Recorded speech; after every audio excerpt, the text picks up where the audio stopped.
You are not where you want to be, and the reason isn't that you lack ambition. You clearly have that. You're here. The reason is that you've been playing a normal game with normal tactics and wondering why you keep getting normal results. This video isn't for normal people. Normal people are fine. They have their routines, their Friday nights, their 9 to 5s, and they are perfectly content with all of it. You're not.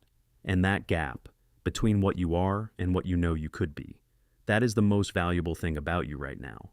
But it's also the most dangerous thing about you, because unrealized potential is just frustration with a delay. So, today we're fixing that. Not with motivational fluff. With a ruthless, extreme, unapologetic productivity routine.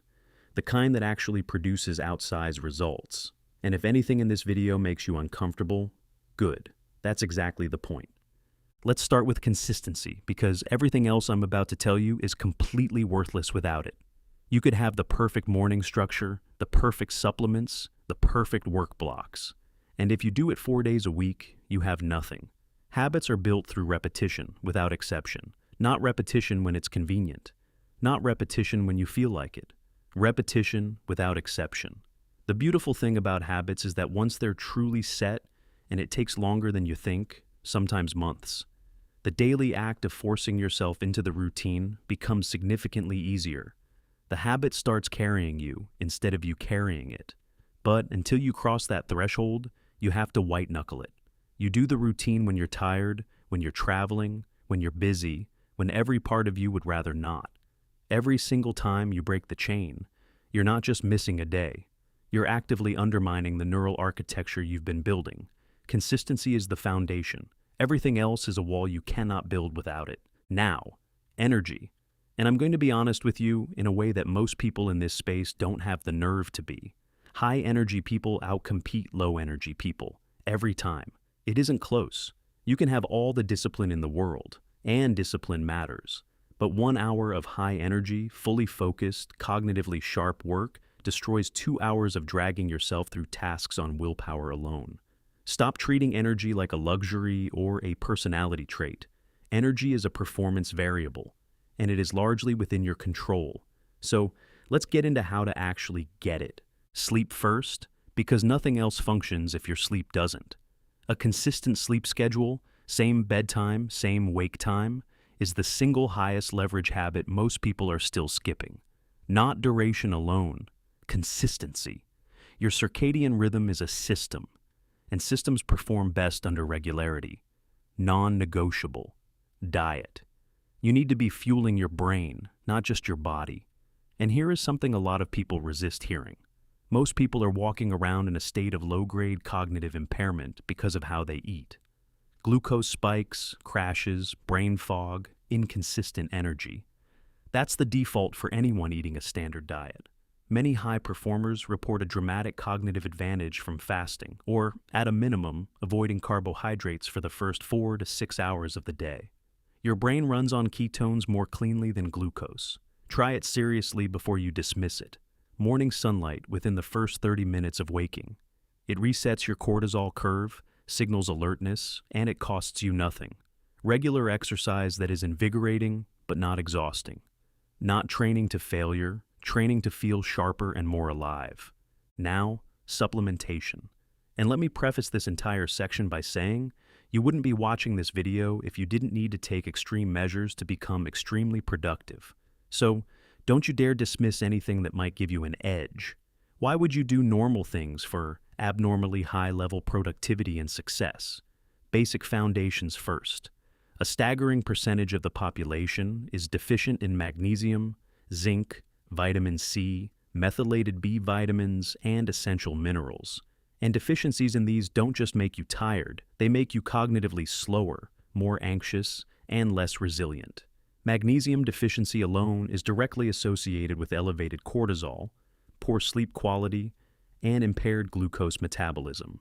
Studies show that correcting zinc deficiency improves attention, memory, and processing speed.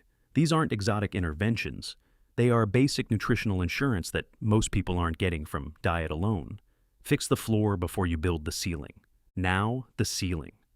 If basic supplementation is patching the leaks, mitochondrial enhancement is upgrading the engine.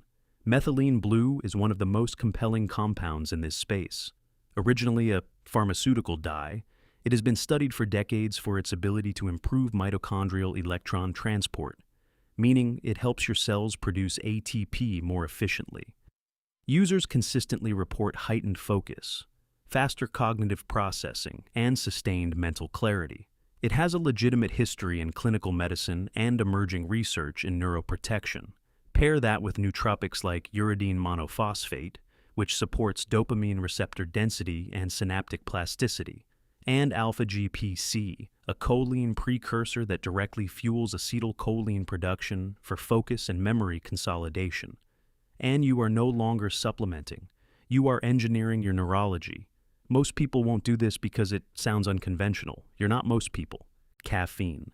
Caffeine is arguably the single most productivity-altering substance in human history. And I don't think that's hyperbole. The Renaissance, the Enlightenment, the Industrial Revolution. Historians have drawn a meaningful line between the proliferation of coffee houses across Europe and an explosion in intellectual and commercial output. Before coffee became the dominant daily beverage, the standard drink was weak ale. Mild, constant cognitive impairment was essentially the cultural baseline. Coffee ended that and took us to a completely different level. It is not a stretch to say that caffeine helped build the modern world. Now, how to actually use it for peak performance. First, I recommend you delay it. Do not consume caffeine the moment you wake up. Cortisol peaks naturally in the first hour after waking, and stacking caffeine on top of that peak blunts its effect and accelerates tolerance in many people. Wait 60 to 90 minutes, see if it helps. Second, consume it with fat or fiber. This slows absorption, smooths the peak, and eliminates the hard crash that comes from a sharp spike. Black coffee with MCT oil, butter, or even a handful of nuts is a legitimate performance protocol for exactly this reason. When I increased my coffee consumption and paired it with butter, I noticed pretty significant effects on my energy. Just don't. Try this if you're fat. Third, cut it off at least 8 hours before bed. Caffeine has a half-life of 5 to 7 hours in the average person. If you're caffeinating at 4 in the afternoon and sleeping poorly, you now know why. Your sleep is the foundation of everything in this video. Don't trade it for an afternoon boost. The science. Caffeine is one of the most rigorously studied cognitive compounds in existence. It works by blocking adenosine receptors, the receptors responsible for accumulating fatigue signals in your brain, while simultaneously elevating dopamine and norepinephrine. The measurable results include enhanced alertness, faster reaction time, improved working memory, and, critically, increased effort tolerance. That last mechanism matters more than most people realize. Caffeine doesn't just make you feel more awake, it makes difficult things feel less difficult. That is a competitive advantage. Use it with precision. Saying no? If you are watching this video, you are not in a position where saying yes to most invitations advances your success. You are not a high-level founder whose every engagement is a high-value opportunity. Your social calendar is not full of productive engagements. It is full of invitations to things that are fun, comfortable, and completely orthogonal to where you're trying to go. No is not antisocial. No is strategic. Subtraction is addition. The things you decline compound just as powerfully as the things you pursue, just in the other direction. And here is one of the most underrated reasons early mornings are genuinely superior for productive work. It isn't just the discipline signal, and it isn't just the quiet. It's that nobody invites you to anything at 5:30 in the morning. How likely are you to end up at the bar, the movies, the game, the club at 5:30 a.m.? That's what I thought. The morning is yours. Nobody can take it from you. Guard it accordingly. And finally, long blocks of smart work. Do fewer things and do them for as long as humanly possible. Context switching is one of the most brutal silent killers of output because it lets us feel busy while producing almost nothing of consequence. The math simply doesn't work the way we want it to. You cannot divide the sum of your effort by 4 and get 4 parts that add back up to the original output. Total output diminishes aggressively the more you split it. The prescription is simple and uncomfortable. Fewer total things and fewer transitions between them. Deep, extended, uninterrupted work on the smallest number of things possible. That's the formula. It requires saying no more, which is why these pillars reinforce each other. It requires energy to sustain, which is why energy is the centerpiece, and it requires that you show up and do it every single day, which is why consistency is the foundation.